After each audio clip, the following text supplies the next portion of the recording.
Hi book friends, and welcome back to the second story of Frog and Toad book collection. Let's open the book and see what that story is. Aha! And the story is called The Story. Cool. All right, well let's see what it's all about. Here we go. One day in summer, Frog was not feeling well. Toad said, "Frog, you are looking quite green." "But I always look green," said Frog. "I am a frog." "Today you look very green, even for a frog," said Toad. "Get into my bed and rest." Oh, how kind of Toad. Toad made Frog a cup of hot tea. Frog drank the tea, and then he said, "Tell me a story while I am resting." Oh, that's a good idea.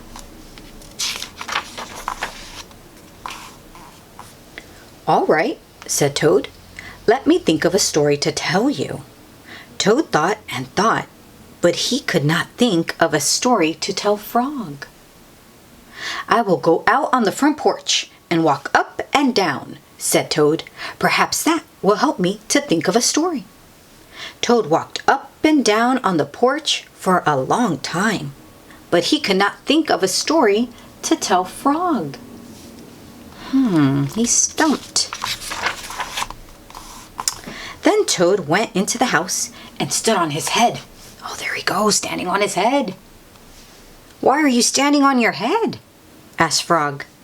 "I hope that if I stand on my head, it will help me to think of a story," said Toad. Toad stood on his head for a long time, but he could not think of a story to tell Frog. So that didn't work. Then Toad poured a glass of water over his head. Oh, do you see? That's the glass of water, and there goes the water just spilling all over Toad.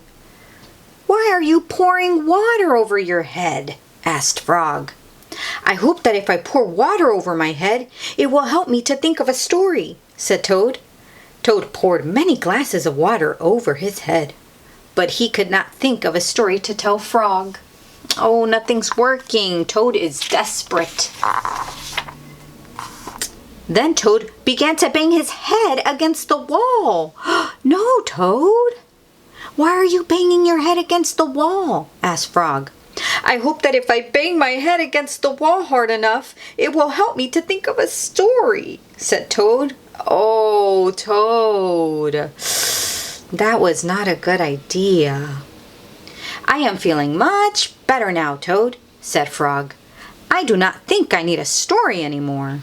"Oh, yes, Frog, save him." "Then you get out of bed and let me get into it," said Toad, "because now I feel terrible." Frog said, "Would you like me to tell you a story, Toad?" "Yes," said Toad, "if you know one." Does Frog know a story? I think so. And here is the story. "Once upon a time," said Frog, "there were two good friends, a frog and a toad. The frog was not feeling well.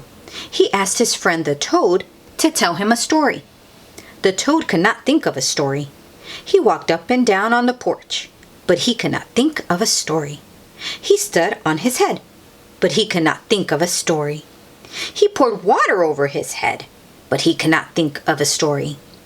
He banged his head against the wall, but he still could not think of a story. Then the toad did not feel so well, and the frog was feeling better. So the toad went to bed, and the frog got up and told him a story. The end. How was that, Toad?" said Frog. But Toad did not answer. He had fallen asleep. Oh, so Frog's story was a good story indeed. Now Toad is resting on that cozy bed. Yeah, I think Toad was trying to think of a, I don't know, a big grand story to tell Frog, but all it took was a simple story about Frog's day. And it worked.